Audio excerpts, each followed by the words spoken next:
Hi, I'm Dan Slagan, CMO of Thrive5, and welcome to episode 2 of Locals, where we're here at Trident Booksellers and Cafe, a bookstore in downtown Boston that's been open since 1984. Let's take a look.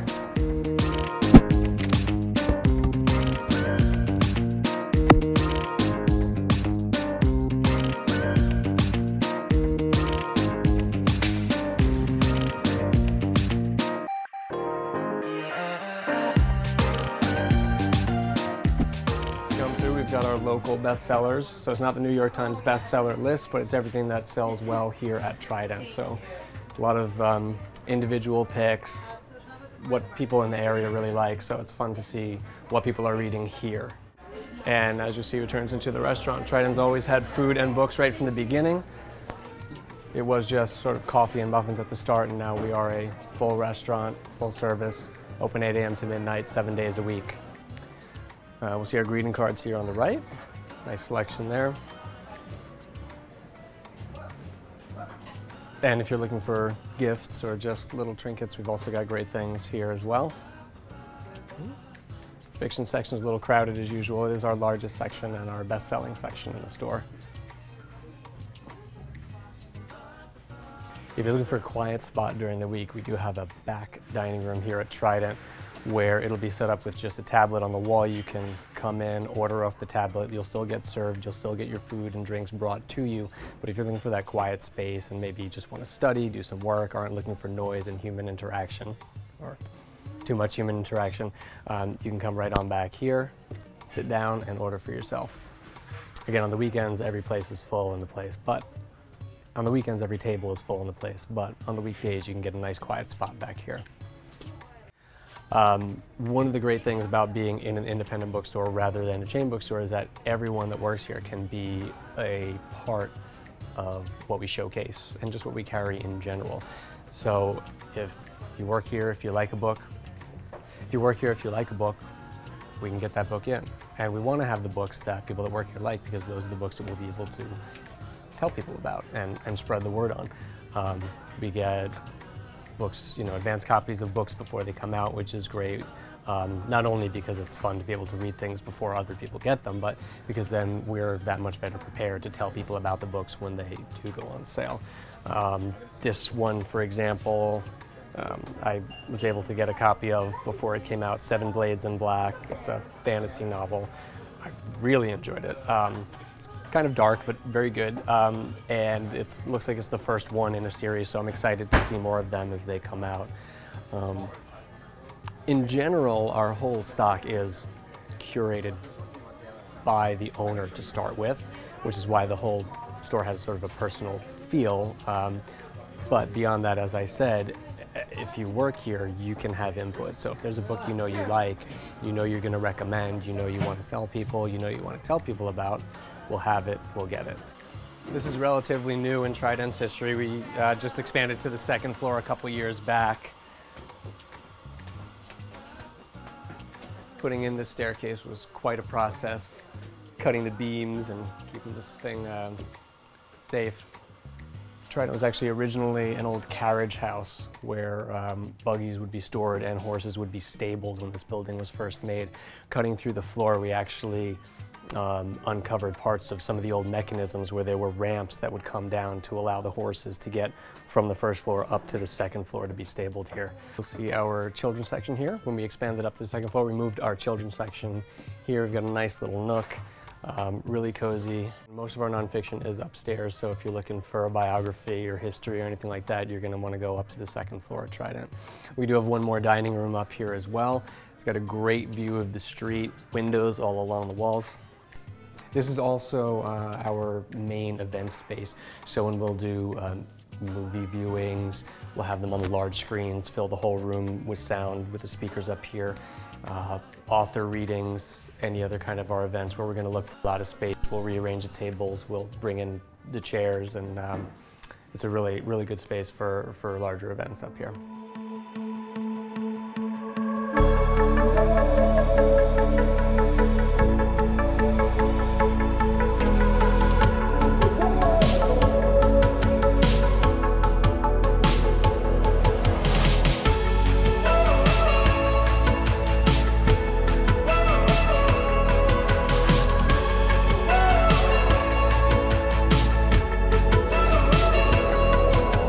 So I moved to Vermont in the early 70s, basically at the end of the hippie era, and had the intention of being a writer, which didn't work out.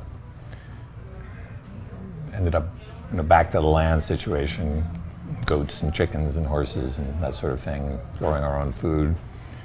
And a friend of mine, a girlfriend at the time, who was a school teacher, suggested that, she said, she didn't really suggest, she just said she had a dream of opening a bookstore. So I thought, well, I have nothing, the only thing I really knew how to do was read. So I said, let's open a bookstore. And so we did. So in 1976, I opened a bookstore in Vermont, a town called St. Johnsbury, Vermont.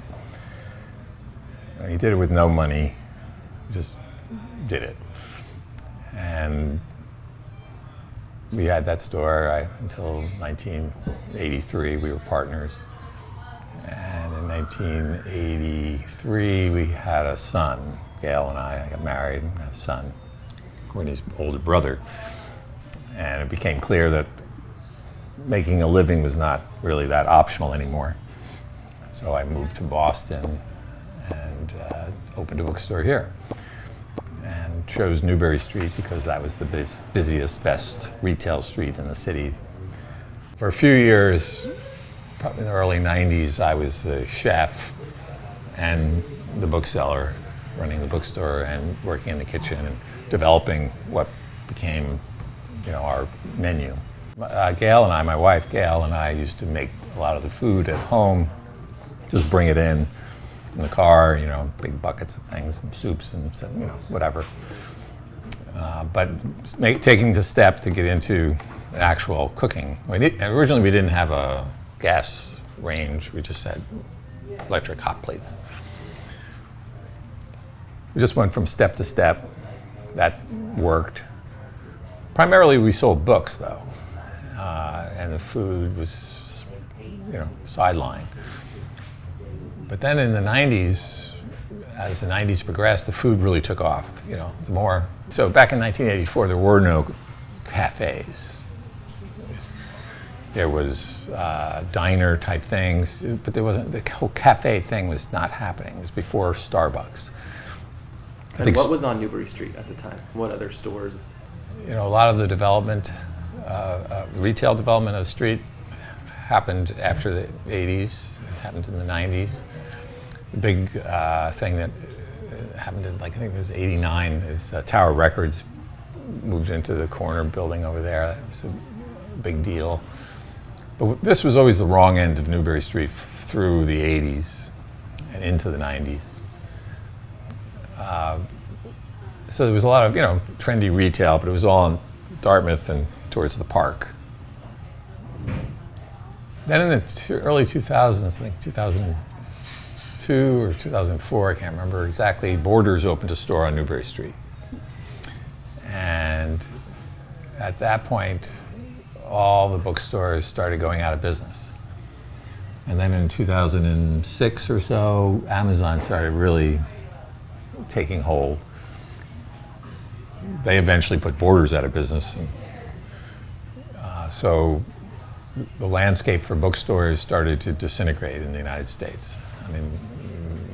Went from 6,000 independent bookstores down to something like 1,200 in the whole country in a matter of, over a period of like 8 or 10 years.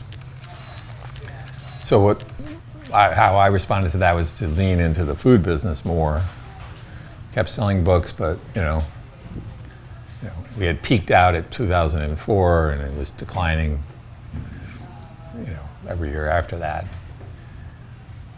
Until actually Courtney came to work in 2010? 2011. So Courtney came here after she graduated from college and had work experience. She came to work and she added gifts and games, started professionalizing, how we sold cards, and over a couple of years that category really took off. It's gone back and forth, between books and food being the central focus or, where a lot of the energy. I mean, the cafe still does more business than the bookstore, but it's, getting closer and closer. And then in really the last 3 years, 4 years, we've started promoting events. And this year, we really are pushing events quite heavily, Probably 2 events a day. Oh, wow. It varies. Sometimes there's 3, sometimes there's 1, but it's not, rare day where there's nothing. There's always seems to be something going on. And we have 2 event coordinators who do a great job. And our events are a little different than typical bookstores do because, we're not just a bookstore. We're not just about authors, We're also about community, and so we do trivia. We do all kinds of interesting things. If you looked at our event schedule, we have speed dating, all kinds of community-oriented things. In a way, coming into a bookstore, an independent bookstore in particular, you're establishing yourself as who you are, your identity. The cafe aspect too, one of the things we started early on is we're not kicking people out because they don't move fast enough, part of the reason we were so busy on the weekends is we never kicked anyone out, So, you worked as a server, it's like people would sit too long. Yeah. You get really irritated. But we had a policy of people could sit as long as they want. And that was sort of an attitude, So rather than, most businesses were trying to promote themselves as the reason to be there. You go into that business because it's this thing, So, and it's called branding, I am this, the business is this, and now you can be part of that. And now that's your identity. I'm somebody who wears Patagonia, whatever form that is. So we approached it from a different perspective, which is that Trident isn't really anything in particular. We're not promoting a particular brand. And I used to say this to people, and they would roll their eyes because I say what we really sell here is space, and the empty aspect, not the full aspect. And the way we monetize that is people eat, people buy books, but the actual space is what we offer. And that's true with the events as well. And some of the events, people don't buy anything, and it's not like technically profitable, but that's not the point. The point is the space, what's going on here. You can't go down the street and get that. You can't buy it online. You can't experience it anywhere else. In order to have that, you have to come into a place like this. So it's a little bit not, I don't know what they would think about in business school, but I never went to business school. I think for me it was just like my interests, where my interests lay. So I just kind of grew, I put energy where I was interested in, and that happened to coincide with the people's interest, I think. So the cards and the gifts and and the books for sure. There's something that I felt like my, not generation, but people who are like me have an attraction to. So the more that I kind of honed into what I was into, the more I was tapping into, I think, what the general public has been into in some sense. So, and then that happened to work. So then it makes it seem like it was intentional, It's like, oh, I meant to do that. But then, and I continue to keep trying to, make little changes and follow what's working and that kind of thing. In success for a business like this is embracing change, looking for the next change, not trying to avoid it. Now, one of the things that really, really helped us a lot in the, I guess it was the 90s, we offered free Wi-Fi. We were the first place in Boston to offer free Wi-Fi in a cafe, food setting. And we did it because some guy, actually he was Japanese, came in and said, I'm trying to develop a business to sell Wi-Fi service, set it up in various businesses, but nobody knows what it is. Can I set it up here? And I'll do it for free. I didn't know what Wi-Fi was. I had to ask one of my employees, I said, what is Wi-Fi? And she told me what it was. I said, isn't that going to be weird? Isn't everybody going to be on their computer and not talk to each other? Nobody knew at that point, but that's what happened. But as a result of being, kind of an innovator in that area, we got written up in newspapers all over the world. We had these little business articles, free Wi-Fi in Boston. It was mostly driven by this other company that was providing it for us, but it was great marketing. Wall Street Journal did an article on us. There's all these places, business-oriented places that suddenly were paying attention to this little cafe in Boston. And it really was appealing. I mean, people came in with their, and originally originally people started plugging in anywhere there was plugs. There was wires everywhere. So I got rid of all the plugs. But that was a little too nasty. So then we put plugs in the bar. Any table that was a single seat, we put a plug. That was the right balance. So that if you sit at a table, you couldn't plug your laptop in. But if you sat at the bar or at we had a different configuration. But we had these common tables. You could plug your computer in, and people liked that. The initial response was, laptops in those days would last about an hour, and there were no phones, and there were no tablets. It was all laptops. Your laptop. So the whole bar would be just laptops, but there'd be a real tangle. And then people would complain when their laptops died. So we had to figure that out. And I don't know, I think I get the idea from another place. I think I read about it. Like if there's only one seat, if somebody's sitting at a seat with a laptop for hours, you lost one seat. Whereas if you sit at a table with 2 to 4 people, you lose the whole table. So you just put the plugs where the single seats were. And that was the right balance. I'm not really a business person. I never was. I'm never going to be. This business was started and has been maintained as a mechanism for supporting my family. And I wanted to do that in the most compatible way so I could have a life. And the way that works out is that, in order, it's classic for people who own small businesses to say things like, oh, you got to be there all the time. You can't trust people. Oh, the restaurant business, that's terrible. You work 7 days a week, My attitude was, no, I'm going to treat people the way I want to be treated.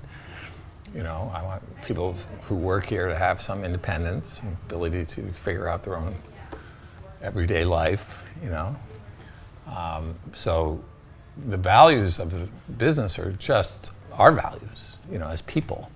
We're not, we just try to treat people well. I mean, there's people in the kitchen who've been here 25 years, most of the senior management have been around for a decade or more.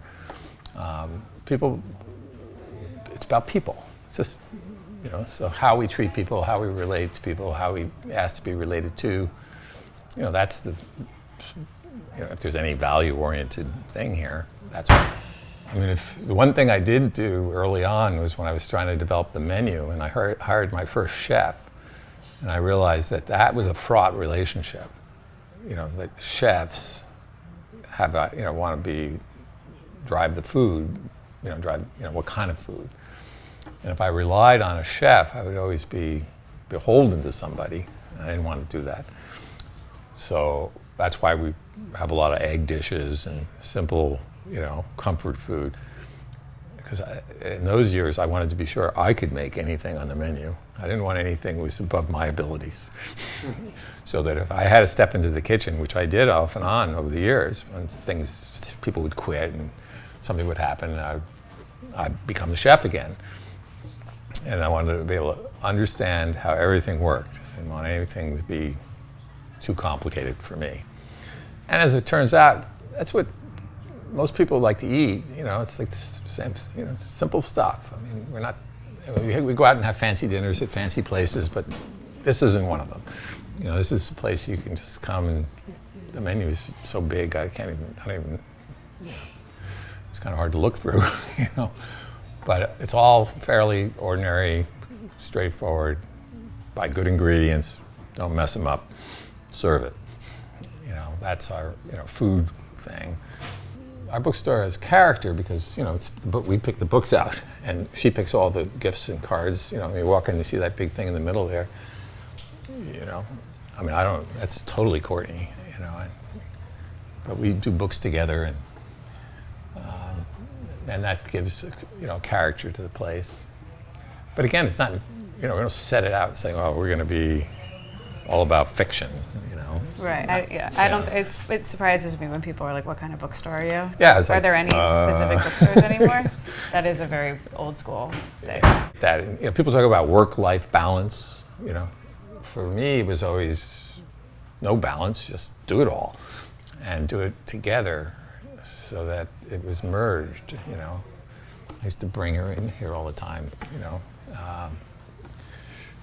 Sometimes to bad effect when you stuck your finger in the fan. Classic story. Classic Almost story. lost a finger. The family was the reason the business existed. If I didn't have to make a living, I probably would be, still semi-hippie up in Vermont. I mean, I wasn't highly motivated to make money.